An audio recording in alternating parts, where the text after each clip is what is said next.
Chapter 11. Splendora.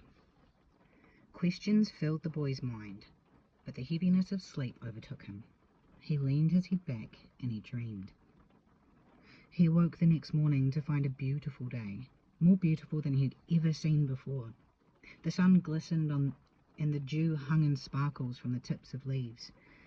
The grass waved in the clearing, birds sang, the air was fresh. Bartram and Laurel's magnificent garden area was full of colourful flowers and greenery that put the boy's mind in a state of tranquillity. He found Bartram working in a corner of the garden. Bartram greeted the boy and he said, "Listen to Hugh and obey him, and he will tell you more about your trip to the Triple Peaks. But, boy, you must also meet the worm. You must go into his lair." The boy asked, "What does he look like?" "Hugh, I mean." "You'll know him when you see him." "Well, what does the worm look like?" "You'll also know when you meet him." The boy didn't say anything for a while, and then he asked, "Well, how do I get there?" "Ah, a friend you've already met will take you there," said Bartram.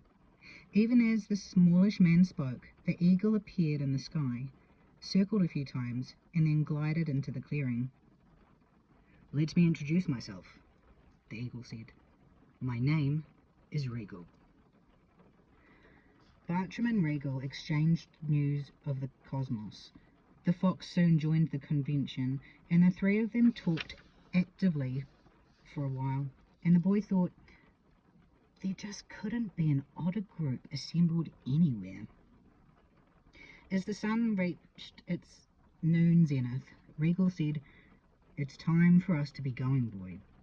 Why don't you climb onto my back this time?" A delighted smile broke across the boy's face. He turned, expecting the fox to jump into his arms, but the fox shook his head and he said, "This is a part of the adventure that you have to do on your own." The boy turned and climbed up the extended wing of the eagle. He found a perfect seat high on the eagle's back. He was quite comfortable, for under his feathers was the softest down. The eagle quietly lifted his magnificent wings, and in a second they were airborne. Sitting there and watching the growing panorama below, the boy no longer felt like a wet duck being dragged out of a bad situation. Instead, he saw himself the champion the fox had predicted was possible. The boy could see below him Bartram and Laurel waving. He waved back until they disappeared into the distance. Turning his attention back to the flight, the boy realized they were speeding through the air, but there was no wind. It was as if he sat in the pressurized cabin of a jet. Regal, as if reading the boy's thoughts, asked, "Do you realize you're flying through time zones?" Looking down, the boy saw the ground moving quickly, and he felt a shiver of excitement when he thought about the next step in his journey. Realizing he would need his strength, the boy laid his head down on the eagle's back and he napped. They were still flying when he awoke.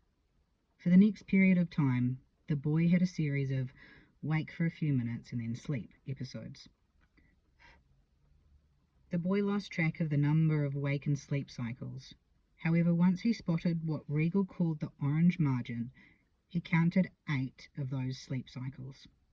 They must have flown through many heavenly systems, for the boy saw many changes, new suns, stars, and constellations. Flying through the orange margin was more like gliding. Regal explained that this section separated space and time. The orange margin encircled all of time and space like a giant orange peel. The boy felt good and quite alert, and Regal said, "Boy, we'll soon be there." And as they broke through the clouds he saw it, off beyond a vast meadow, the castle city of Splendora.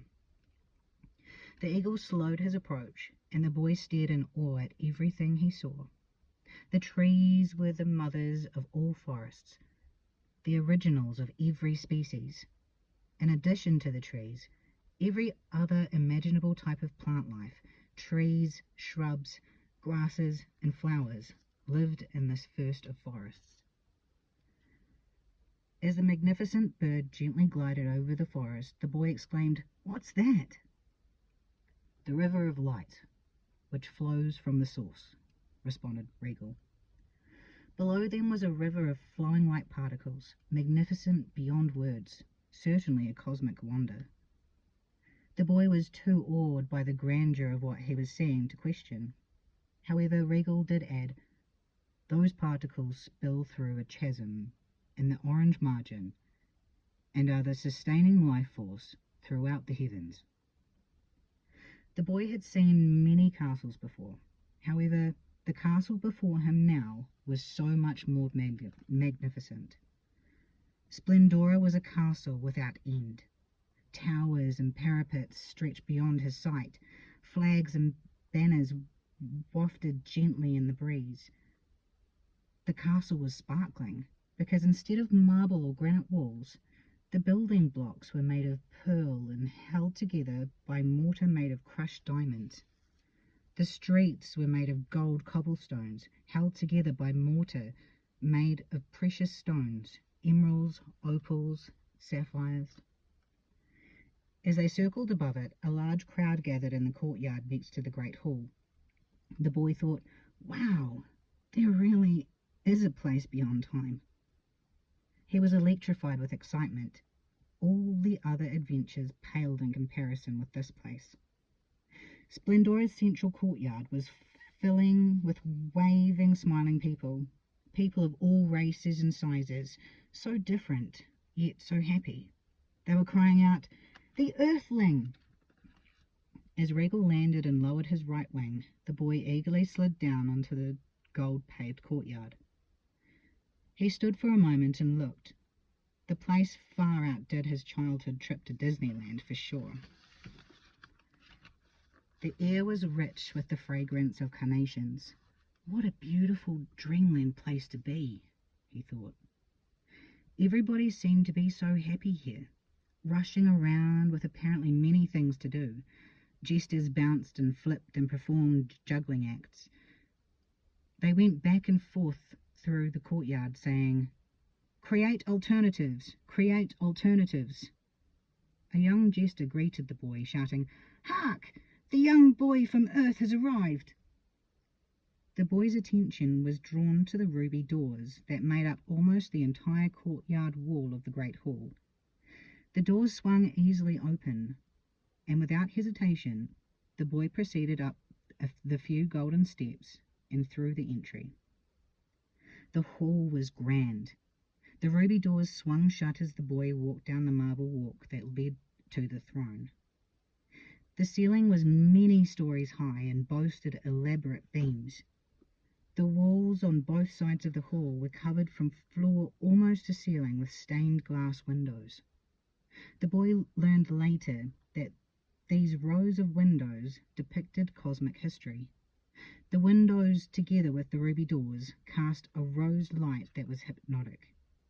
The marble walk was lined with hundreds of wise-looking men and women.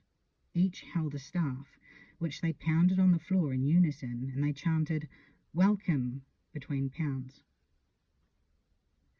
When the boy was about halfway to the magnificent throne, all the noise stopped, and the boy watched as everyone knelt.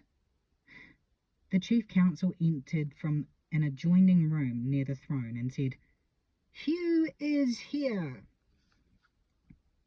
The boy's eyes flashed to the throne, and Hugh was sitting there. "Whoa, he just appeared from nowhere," the boy thought. Hugh was all-powerful. He was part human, part dog, and part bird. His presence caused the boy to immediately drop to his knees and lower his head. Never had he felt total submission. The wise people were all standing and smiling as the chief counsel encouraged the boy to rise. The boy looked to his left before again viewing Hugh. Standing 3 feet from him was Teak. He looked down at the boy and he said, "Aye, some dreams are important." The chief counsel again spoke, "Earthling, rise and approach Hugh." Seeing Teak's familiar face, was inspiring to the boy, so he slowly turned his head and looked full-faced at Hugh. Hugh's gentle, all-knowing eyes looked right through him. Hugh now spoke, and as the boy listened, he thought, his voice is kind. Mesmerized, the boy cherished every word. These words are for me, he thought. Hugh told the boy, son, you are in your land of confusion. Do you wish to stay confused? No, the boy quickly responded. Then make wise decisions. Listen, love, devote yourself to life. Hugh paused, and the boy pondered his words. Hugh continued, this adventure is the bridge to the rest of your life. You're deciding how best to live it. Your destiny lies ahead. You must meet the worm. My word for you is courage, and the plan I give you is this. Move all your behaviors in line with your goals and use your new word. The boy stood motionless, gawking at the source of all good decisions. With that, Hugh swung his arms together and held his hands in line, one on top of the other, with his fingers pointing down at the boy. Remember, behavior in line with your goals. The boy blinked, and Hugh disappeared. The chief counsel approached the boy and he said, young man, you have far to go. You'll need to use your gifts and your intelligence. But, my son, although you've got far to go, remember, you've already come far. Continue on the way. The boy asked where Hugh had gone, and the chief counsel replied, this is but the earthly section of Splendora. The cosmos has many different inhabitants, and Splendora has just as many sections. And now, boy, you must leave. As he spoke, a side door opened, revealing a cheering crowd. The chief counsel added, one last instruction, boy. Hold the key when you face Worm, and don't drop it. Remember, courage is your word. Use it, boy. You have a chance. As the boy listened, the crowd outside continued to chant, create alternatives, create alternatives. He walked outside and he made his way through the crowd.